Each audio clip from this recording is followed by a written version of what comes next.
wakarumwa nenyoka apa senzeno wakarara. Hamuna nyoka muno. Saka unofuta mbudzi wakarara baba.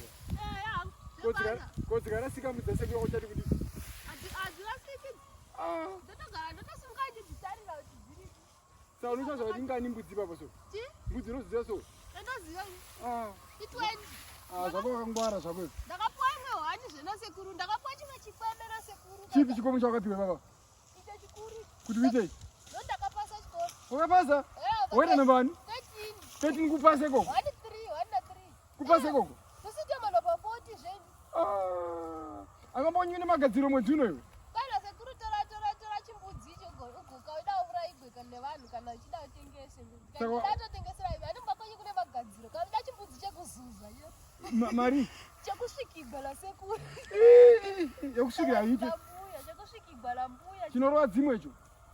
Chinomaisa vana. Achazovurawo ere? Nani? Pamagadziro zve. Acho nyama yanozodliwa isina munyu ere? Tengaimba ndachitengesa. Mari, asi mbudzi ndanga ndichida but mbudzi yenyu iwe. $25. Mbudzi yenyu kumaisa vana iyi. Handi mungochiuraya zvepamagadziro. 25. Chozuza, ndochiyacho digwadoro chichizuza. Ndichatanga nabvunza sekuru wako nonzwa kuti vakuita mari. Mavhudza asi nomukanda kunyapera vakatotora tikwai tora chimbudzi chimwe chikweme chikuru chiyaura igwe kana waita namba 13. Vakafonegwara misi mulilo tisenzena akapasa kezvi. Kana wakadhonza wabva kunamba 40 kuya pa13. Wakazama nzuku. Shona takaona 71%.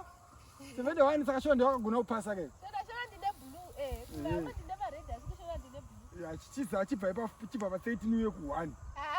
Cheka kurara utase mbudzi chakunzvenga mbudzi idzo. Azvoni nzvengi. Wambona mombe dzangu here?